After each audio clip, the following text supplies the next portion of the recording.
In a major development in Israel's operation against Hamas terrorists at the Al-Shifa hospital, the Israeli military stated that their engineers uncovered a tunnel 10 meters deep and 55 meters long.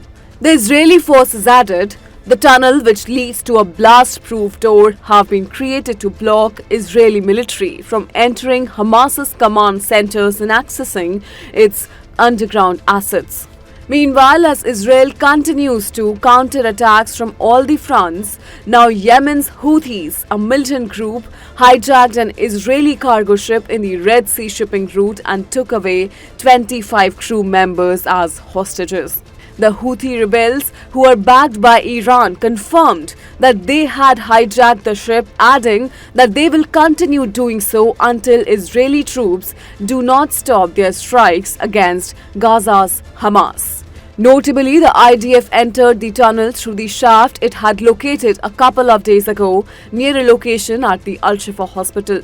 Since the beginning of their strikes against Hamas terrorists, Israel has been asserting that the militants have been using these civilians and civil locations as a shield. In another breakthrough, the United States officials and Israeli officials said that a deal to free a few of the hostages from the clutches of Hamas terrorists is edging closer. Around 240 hostages were captured by Hamas when they carried out a brutal attack on Israeli civilians on October 7.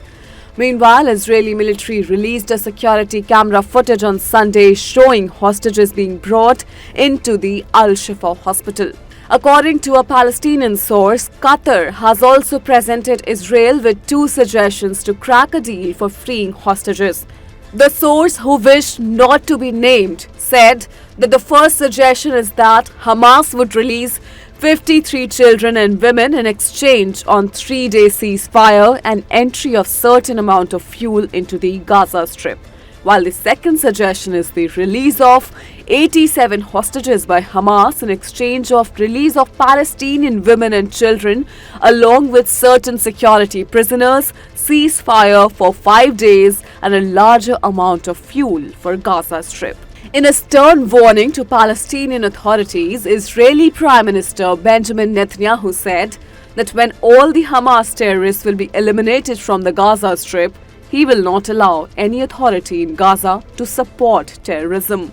His remarks came after Palestinian President Mahmoud Abbas denied their involvement in Hamas's October 7 assault on Israel.